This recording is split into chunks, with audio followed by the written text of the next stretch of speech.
What's going on, everybody? I hope you're all having a fantastic day. I wanted to start this video by saying thank you for 1,000 views on my channel. We just hit it this morning, and although I only have 27 subscribers, it means the world to me that many people are willing to watch my videos and maybe just get something out of them. So thank you for that, and I'm going to start using my voice in videos now, and I figured what way to start with a ranking video. So today I'm going to rank the top 10 skill champions in Marvel Contest of Champions, in my opinion. Remember that, they say something like Bible of rightness. This is just my opinion, so I hope you enjoy, and let's get into it. And at number 10, I'm going to put Jaguar Panther. Now, she's pretty new to the game, so I don't know a lot about her. I've watched some of Seaton's videos on gameplay, but it looks like she's a really solid shrug-off champion, so she can deal with a lot of your, Caltrops nodes, stuff like that. And she seems to have pretty good damage output, a lot of crits, so good for crit resistance, and her bleeds make her really good for bleed vulnerability. And she might end up going lower on this list or higher on this list, depending with time. But for now, I think she's a pretty solid champion and sits comfortably at number 10. Alright, now at number 9 is one of my favorite, not only skill champions, but favorite champions in the entire game, and it's Hitmonkey. So I love Hitmonkey. He's basically, like everyone's always said, a skill Corvus, but just, not as good because he's not Corvus. But I love that he has guaranteed crits. Like, you can literally have guaranteed crits for an entire fight if you want, if you just do your medium, light, medium combos. He has critical bleeds, which are really good. He's a solid evade counter with his Assassin's Cunning mode, so that works. Against mercenaries, he's even better because he activates both modes instead of having to activate one or the other. His special 3 is good because it gives him a cruelty buff, which makes his guaranteed crits hit even harder. One thing I will say is he works much better with suicide masteries because he can struggle them off in the beginning. He doesn't throw a lot of special 1s, and when he throws the special 2s, they help a lot with his damage output. So if you have suicides and a boosted Hitmonkey, it's pretty crazy damage output. So I love him. I'll put him at number 9 because while I know he's not the best, I still can't keep him off this list. And at number 8, we have Mr. Fatty himself, Kingpin. So I only have a rank 4 Kingpin currently, but I am very excited to get him up to rank 5 because he is a complete beast. He has so much shrug off in his kit, and that generates his Furies, which make him hit really hard. Like, in this Winter Soldier fight in Realm of Legends, you don't really get to see a lot of it, but near the end of the fight, I was getting like 23k heavy attacks with his double Furies. So it's just all about how you play Kingpin. You want a lot of debuffs, and you want the opponent to be very aggressive so that you can chain your heavies in the corner and just land a lot of hits to build your rage stacks. And one of the things I love about Kingpin is his synergy with willpower, because as he gets the rage debuffs on him, they don't do damage, but they give him healing. Like here, you can see I'm healing for 48 with maxed out willpower.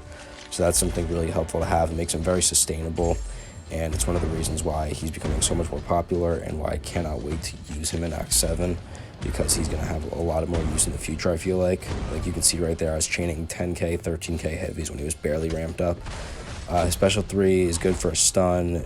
Special 2 is where you get your damage. Special 1 has a nice damage over time effect. So he's just got a really nice kit, and for now, he could move on this. He can move up on the list in the future, but for now, he's sitting comfortably at number 8. And in our 7th slot is going to be a champion I do not like. I kinda hate Blade. He is boring to play to me. You just pair, you get bleeds, you power gain, and then you throw special 2s and you loop everything. I don't know, he's just a boring champion to me, but I cannot deny that he is extremely helpful for progressing players and is still a very good champion. So like I said, Blade has power gain off bleeds, which can be fun. What I like to do is throw a lot of special 1s, get like 6 bleeds on the opponent, because the special 1 bleeds last longer than the power or the parry bleeds, and that'll get you up to special 2, and you can just loop special 2s. But at the same time, if you're running suicides or recoil like I am here, you're going to be taking damage back a lot, but that's where Blade's Awaken ability comes in with the regen. So as long as you have a lot of power, you can swipe back and hold block, and that'll give you an insane amount of regen, which is why Blade has really held its relevance in the game, because of that regen. It's like unlike any other because it's reliable. It's not like Wolverine where you have to proc it based off certain hits. It's just so helpful, and it really keeps you topped off and alive, and that's why Blade is still considered such a really good champion for progressing players. So while I don't like playing him, I can't deny that Blade is really good, so he will stay at number 7, but he will not go any higher than that. Now, on a more positive note, this is a champion I really like. Coming in at number 6, we have Stealth Spider-Man, or Stealth Enhanced, I don't really know what he's called. Stealthy. He is such a good champion. He has those different debuffs on his light ending combos and on special too that give him a lot of utility.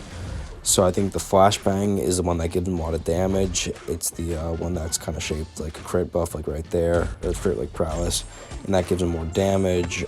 You have the slow debuff with web foam, and then the tranquilizer one does something that no one really knows because it's the least useful one. But those two debuffs give him so much utility alone. He's extremely good for crit resistance because once you throw his special one, he gets a massive crit rate buff that makes it so that almost all of his hits are critical. Like, you can see when I'm hitting into Winter Soldier right now, they are basically all crits. Like, maybe one non-crit and like a few, but basically guaranteed. His Fury makes him hit like an absolute freight train, like probably harder than Stark Spidey, in my opinion. But Stealth Spidey's just so good. I took him up to rank 3 even. He's one of my first rank 3 6-stars, and I would love to get him awakened just for a little bit more damage. But you can see here that without suicides even being ran fully and just no awakened ability, he hits like crazy. So I think he's a champion that people are just going to use more and more for the future for Labyrinth and Abyss. His value is only going to go up over time. So I love Stealth Spidey, and it pains me that he can't go any higher, but some of the skill reworks have been so good that he has to stay at number 6 for now.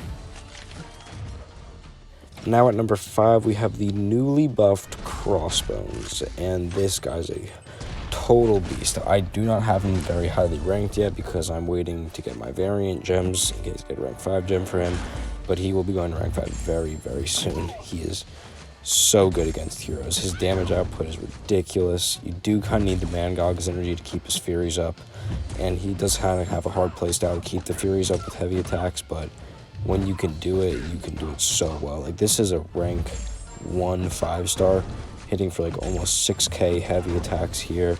He's only 16 Furies too. Like, you can build this up to over 50 Furies, and this is just like the tip of the iceberg for Crossbones. So I only see him having more and more value. The only reason he comes in at 5 and not higher on the list is because against villains, he is kind of useless. Like, he can't build his Furies. They kind of just stay low. But there is a large majority of champions in the game as heroes. Villains are definitely a minority. So the amount of champions he just completely counters and wrecks, not to mention his huge shrug off, like I think it's 90%. All of this just makes him an amazing champion. And also, I forgot, he does not crit, so that bypasses so many nodes. It gives him even more utility. So he might move up to number 4 on this list, but number 4 has just been putting in a lot of work for so much people, which is why I have to put him there. And number 4 is gonna be MoMan.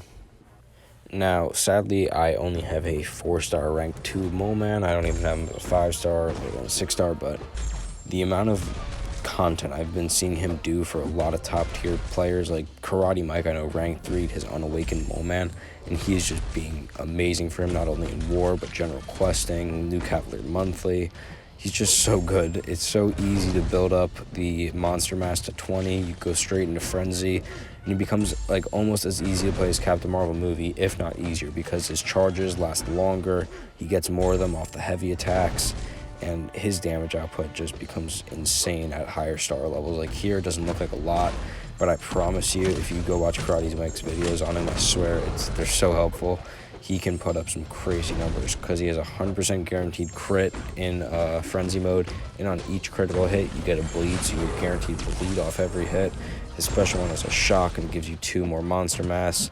To be honest, I don't really know what the special 3 does, but I know MoMan also works great with suicide masteries. You can shrug them off, but he's just been a beast recently, and I really want to get him as a 5 or 6-star because he would go straight to rank 5 or rank 2.